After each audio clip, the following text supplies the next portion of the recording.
it's a really, really good day. And do me a favor. He loves it when we creep. I creep on him all the time. I stalk him. Go on Instagram, Kevin W. Peterson. He's got all kinds of stuff. He's still giving out free resources. I mean, I've tried to tell him that's not how you do it. In this industry, everyone charges for everything, but Kevin's like, no, I want to do this all for free. Go on chronocope.us. Got all kinds of, again, free resources if you want to talk to Kevin directly. He loves talking to people. I call him all the time, and he answers shockingly. He's got this amazing Facebook group, the Chronocope, Chronocope. It's private. It's families talking with families. Reach out, and I'm sure he can get you onto that page as well.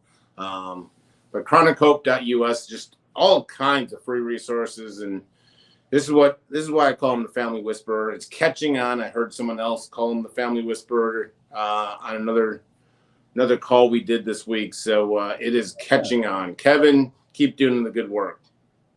I shall do my best, sir. I shall do my best. I shall continue to follow your lead is what I will do. You are my guide. Yeah. You are my guide. Well, I hope you get muddy because I might lead you into some swamps and stuff. So, get those boots on. Let's get it, baby. I'm ready. Let's get it. This is an interesting set of questions. I'm just going to tell you that right now. Stay tuned to some interesting questions. Our son has been experimenting with substances, which we have told him he is not allowed to do while living with us. He is 19 and suggested that he start kratom therapy. Research has some positive reviews, she was saying. Do you have any insight, advice, or anything on kratom therapy? Yes, I'm a hard no on the kratom therapy because what we're talking about is, first of all, it's an unregulated drug. It's no, just no. If he, let me see the question again. He's been experimenting. So obviously, I think has been using on and off. So he suggested kratom therapy. Yeah. So let's be clear. There's no such thing. And so that's just bogus. What I would say is that if he wants to get some help and get some therapy, let's go find him a psychiatrist. Let's find him a therapist. I'm all for therapy and I'm all for psychiatry. I think that's great. By the way, what I would tell you, Mom and Dad, is that first of all, you have the right to set the rules. It's your house. You can dictate what goes on and what doesn't go on. So you can lay down the boundary and say, hey, in our house, there's no drugs, no alcohol. So that's not acceptable. And, if you have a job and you can go live where the hell you want to live, great. That's knock yourself out. We respect your wishes. If you want help, we're happy to help you. Same thing with, so three categories: no drugs, no alcohol, got to get a job or go to school, and then family behavior. So, this might be one of those things where it's like, well, no, we're not down for kratom therapy, but we're totally open to getting you help for therapy for what's going on. So offer him a solution while holding your boundaries. And that's all available in my book. This is called a segue. I'm going to do a producer here.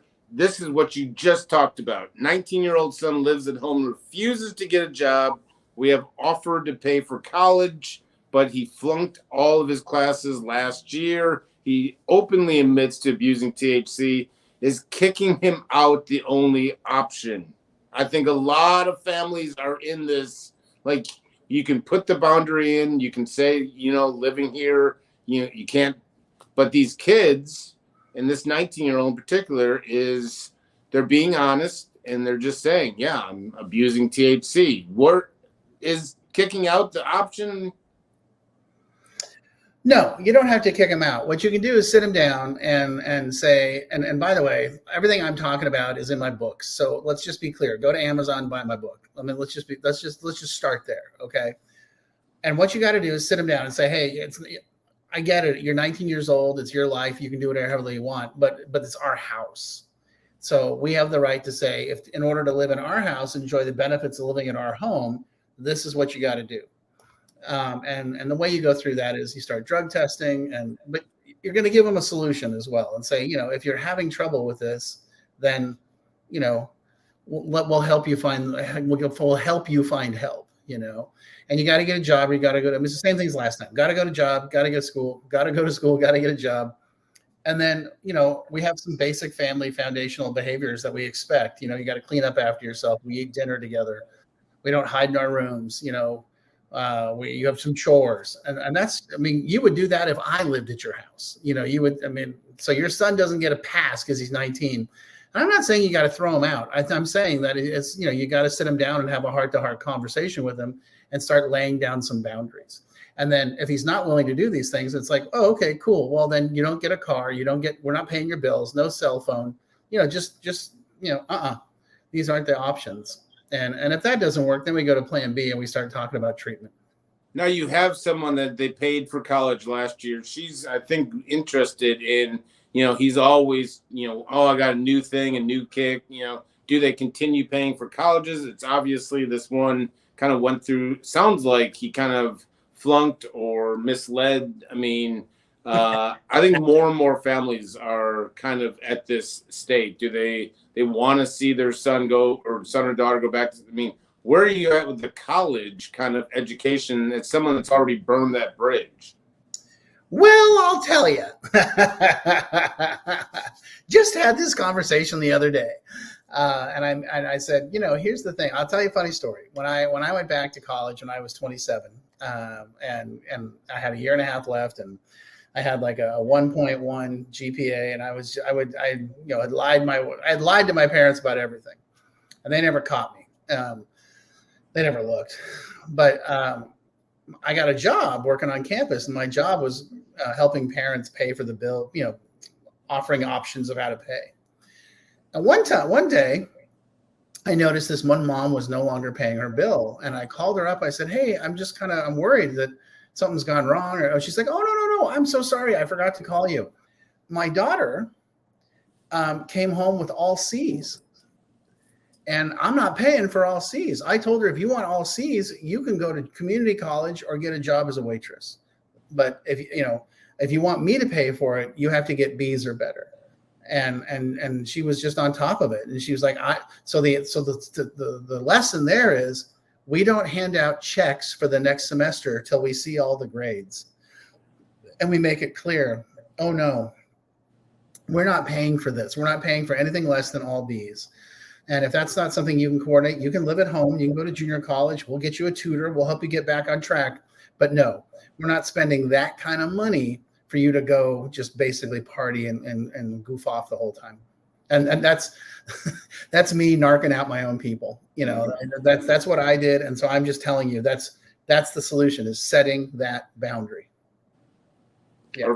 Perfect. Here's something you probably dealt with in Colorado. My husband and I have been married for 5 years, and he has always smoked weed and edibles. The past month, he's starting to believe the cops are watching the house, and he states that he is in the mob. It goes on and on. There's a lot of so-called delusions. I don't think she called it delusions. She said, I look out the window, there's not even a car on the block, all this other stuff. I think you and I know what is kind of going on here, but she's looking for advice. So what we're experiencing here is what we call cannabis or marijuana-induced psychosis, which, by the way, is what happens, when people use marijuana on a regular basis. Let me be clear, in Colorado, the statistics were very straightforward and very easy to understand, because the way it was pitched in Colorado was like, oh, no, we don't want people to be able to get blazed. We just want that guy who had a hard work week to come home Friday night, sit on his front porch and smoke a little J. That's all. No big deal. Okay, that's not what's going on. All the statistics have shown that you can buy 2 ounces of pot a day. I don't know if you know how much 2 ounces of pot is. It's about. I do, actually. I know you do. I used to live by ounces once in a life. So, the thing there is that it's a quite this, and the pot today is like, nuclear powered. So let's be clear. I know what's going on. He's not just like occasionally helping himself to have a little toke or a little edible. He's getting blazed all day, every day. And because that's what the statistics have shown, is people that use marijuana use it pretty much all day, every day. Yeah, there's an outlying percentage of people that just use it recreationally once in a while, no big deal. but that's really not who's buying it and using it. So that being said, it's time for you to start setting boundaries and just saying, hey, I love you. I want to be your wife, but I'm not okay with this behavior. So look where we are, right back to the same thing. We were same system. I'm not okay with this behavior. I love you and I want to help you. And if his response is, F you, I'm not doing it, then you got to take it to the next level. But at the very least, have that initial conversation and say, hey, I love you. I'm really worried about you and I'm not okay with this behavior. And until it changes, we're going to have some changes in our house. And so it's really, the most important thing is that the family, this isn't going to change by you nagging him and demanding that he do something different. This is going to change by you changing your behavior and the way you approach it. And that's going to force him to change his behavior. I know that sounds completely backwards. Trust me, that's exactly how it works. Oh, man. All right. This last one, I mean, you do this, you do a world-renowned, internationally known. Sometimes this is, I checked, this isn't, spam or anything. Our son is living in sober living and being asked to leave due to a woman he met at a meeting accusing him of hitting her and being too rough during sex. While in treatment, he was accused as well. Now, there goes on. There's the ex-husband. The son's dad sounds to me has some checkered past with domestic violence. Now, the mom is insistent that this is just since this last, sobriety and recovery has kind of opened another side to him. You got this? Oh, I got it. I got it. You know what? Can I just say, like, this is the difference in this show. Like, when me gets really squirrely and kind of, I'm like, how am I going to ever pitch this to Kevin? 4 words into, Kevin's like, you know what? I got this, check mark. Okay, let's go. Okay. He's in treatment, right? Is that he's in sober living. He did go to treatment. He's in sober living. Yeah. Okay, so what we need to do with your son is get him a therapist that is called a CSAT, Certified Sex Addiction Therapist, and they're 12-step based. The CSAT program is 12-step based, and I would say that would be the best choice for him right now for his protection, because this is going to go south fast. He's going to get a reputation in AA for being inappropriate with women, and we don't want that. We want it. Okay, so we need to teach him what is correct and what is available and what is appropriate, what's acceptable behavior. And there's also, by the way, there's lots of people, there's not people, what am I looking for? There are groups available. There are therapeutic groups available to help men and women learn how to have appropriate sexual relations and appropriate relationships. And that's what has to happen. So, and I appreciate the fact that you told me that there's a history in the family, because I'm going to guarantee you that's where it comes from. This is a witnessed behavior, and it's a learned behavior. And so, I would also recommend, so let's talk about some of the books that we need to start talking about and some of the things we need to look at. One of the first ones I would say is called The Body Keeps the Score, which by Bethel Vanderkoop. It's a famous book on trauma, but he's acting out his trauma. I mean, I don't know this kid. I mean, I'm shooting from the hip here, but I mean, I just happen to know this territory fairly well. That I would think that a trauma therapist, a CSAT therapist, and really digging in. And the other answer is only men's meetings for the time being. No co-ed meetings. And I don't think dating is appropriate. He needs to learn how to do those things appropriately first, and then we can roll into that space. So that's the quickie version. And I would encourage this family, if they need help on this and they can email me, they can text me, whatever, they can send me a message, a DM through Instagram or TikTok, and I'm happy to help them and point them in the right direction. Because the thing that I fear the most is that if this young man doesn't get help, what's going to end up happening is that he's going to get into a situation where there's going to be some legal trouble following him.